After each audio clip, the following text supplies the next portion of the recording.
Hi everyone, good evening. আমার একটা video নিয়ে চলে আসলাম। তো কোথায় যাচ্ছি তোমরা বুঝতেই পারবে। এই দেখো, এটা হচ্ছে আমাদের কালীঘাট, যেটা আমরা কম বেশি বছরে 3-4বার আসাই হয়ে যায়। ভালো মন্দ সব কিছু নেই, মাকে ডাকতে আসে, আবার খুশির খবরও মার সঙ্গে শেয়ার করতে আসে। যাই হোক, আমি এসেছিলাম, আমি একটা খুশির খবর তো না, সেই জন্য আসিনি অবশ্য এখন মার কাছে। তো মায়ের কাছে এসেছিলাম একটা বিশেষ মায়ের মন্দির এখানে পাওয়া যায় বলে, তাই মায়ের মন্দির এখানে আসতে হয়েছিলো। মায়ের মন্দির বন্ধ, দেখতেই পাচ্ছ।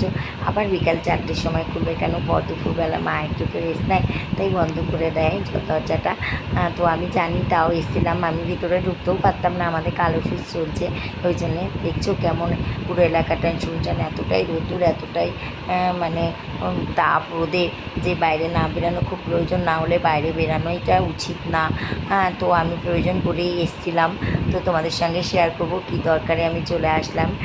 এই দেখো, তোমাদের সঙ্গে শেয়ার করতে চলে আসলাম। এটা হচ্ছে কিনে এসেছি তোমাদের জন্য, মানে আমার জন্য নিয়ে এসেছিলাম, তোমাদের সঙ্গে শেয়ার করবো সেটাই বলছি।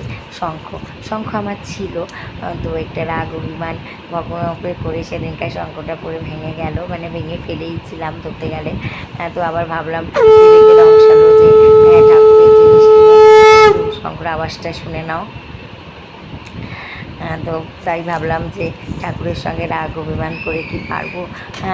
তাই তাকে ভালোবাসতে পারি, কিন্তু রাগ অভিমানও করতে পারি, কিন্তু এটা হয়তো ঠিক কাজ করিনি, তাই নিজের বিবেকেও দংশালো।